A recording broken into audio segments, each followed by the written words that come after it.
किसी को नहीं छोड़ूंगा। आरती चुप हो जा। हाँ ये ठीक है, लेकिन ऐसा शब्द मत लिखो। यही माधर चोत करेंट सटाया था साला केहू के घर।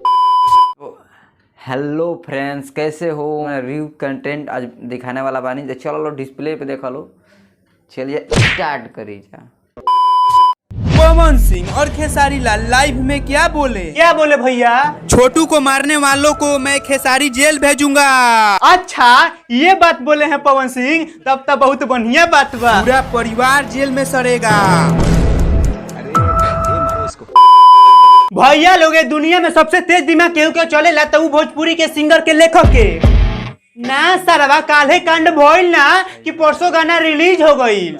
उनको के रुबिया बोलाई साली रे, मन करे कटल कटल दी गारी रे। तारे बिजली के छोटू को छुआ दिया है, मदर चोद सब मिलके मुआ दिया है। तो चलो लोग भोजपुरी के सिंगर संग के इग्नोर करके आज हम बात करता नहीं पहली बार प्यार मोहब्बत के बारे में। मेन मकसद है मेरी भाभी रूबी कुमारी और उसका भाई सब सारा उसका रिलेशन का सब थे, वही सब आके उसको मारे पीटे बहुत। देखा लोग भाई लोग छोटू आरती जैसा ने दुनिया में कितना प्यार के मार दी हो जाला। काहे समाज के खिलाफ बा प्यार मोहब्बत कोई। अगर जे तू कोनो लड़की से प्यार करता रह और ये गांव में जब बात हाला हो जाला तो लोग कहेला कि फलानवा के लड़का ना फलानवा के लड़की से प्यार करेला। आ ये बात के चलते लड़की के बाप के इज्जत जला आ लड़की के बाप कभी भी समाज में सर उठा के ना जी पाएला। अब देखा लोग भाई लोग प्यार मोहब्बत कईल कोनो गुनाह ना हो। प्यार मोहब्बत तो भगवान भी कइले रहलन, लेकिन ये प्यार के दुश्मन समाज हो जाला और अपन मान सम्मान इज्जत बचाए खातिर दूगो प्यार करे वाला के अलग करेला और अलग ना होला तब मार दी हो जाला। और ऐसा तू लोग दुर्घटना बिहार में बहुत सारा देख ले बारा लोग। करंट लगा के उनको जब मारा गया उस समय घर में कौन कौन थे?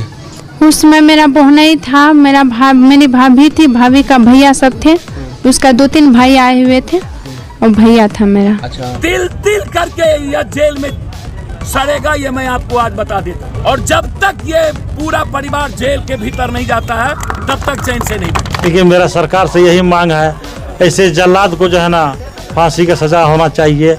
अब भैया ये सब के मैटर में तो हम कुछ बोल नहीं सकत, मगर हम कानून से ये कहे के चाहता नहीं कि छोटू के जे भी मरले बा ओकरा के जल्द से जल्द गिरफ्तार कइल जाओ। काहे से कि वो लड़की न्याय मांग रहल बिया। अंत में प्रशासन से हम न्याय मांग रहे हैं, न्याय चाहिए हमको। और हम समाज के कुछ लोगों से ये कहे के चाहता नहीं कि भैया आप प्यार करेला के दुश्मन ना समझी। प्यार तो सदियों से चलल आ रहल बा और अगर जे कोनो लड़का लड़की प्रेम करता हसन तो वो दोनों के शादी करवा दी, सिंपल सा बात बा। और जौन एगो छोटू नाम के लड़का रहला बस आरती नाम के लड़की से एगो प्यार कइले रहला, कोनो बहुत बड़का अपराध ना कइले रहला कि लोग ओकरा के जान से मार देलस। अब हम ज्यादा कुछ ना बोले भाई लोग, मगर हम तालुन से ही कहे के चाहता नहीं कि चलो लोग भोजपुरी के कुछ आटू झाटू न्यूज रिपोर्टर के न्यूज देखल जाओ। आरती के पिता और जीजा को उल्टा टांग कर मारा पुलिस। उल्टा टांग कर मारो माधर चोत को। वाह भोजपुरी के आटू झाटू न्यूज रिपोर्टर इन सब के मैटर में खेसारी लाल यादव कुछ बोले नहीं हैं, मगर व्यूज खातिर खेसारी लाल यादव को भी लपेट दिए हैं। मैं किसी को नहीं छोड़ूंगा। आरती चुप हो जा। हाँ ये ठीक है, लेकिन ऐसा शब्द मत लिखो। यही माधर चोत करेंट सटाया था साला केहू के घर में मुअन जियन लागल बा।